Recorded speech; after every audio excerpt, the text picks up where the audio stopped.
রান্না হচ্ছে মা আজকে? আজকে মেনু কি? এটা খারকোল ডাটা দিয়ে হ্যাঁ আর আলু দিয়ে। হ্যাঁ এটা হচ্ছে চচ্চড়ি। ও খারকোল ডাটা দিয়ে, খারকোল ডাটা দিয়ে পাতাটা রেখে দিয়েছো তাই তো? আমরা বাটা করবো। হ্যাঁ এটা কাঁঠালে বীজ হলে ভালো হতো। হ্যাঁ কাঁঠালে বীজ নেই, তার মধ্যে আলু দিলাম।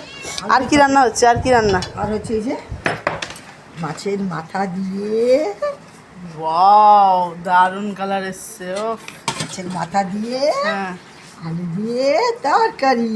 ও দারুণ এই দেখো ও মাছের মাথা দিয়ে। আবার মাছের মাথা হ্যাঁ দিয়ে তরকারি তাই তো? তরকারি।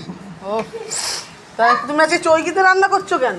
আরে বাবা কি মিস্ত্রি লেগেছে বাড়িতে। এই দেখো আমাদের রান্নাঘরে মিস্ত্রি কাজ করছে, তাই জন্য আমার মা আজকে চৈকিতে রান্না করছে, নাহলে আজকে আমাদের খাওয়া দাওয়া সবই বন্ধ হয়ে যেত। তো বেশি কিছু রান্না হচ্ছে না আজকে, দু তরকারি আর এই যে এখানে আর এখানে আমার নাতনির জন্য মাছের ঝোল। ঝোল। ব্যাস এই রান্না আমাদের আজকে।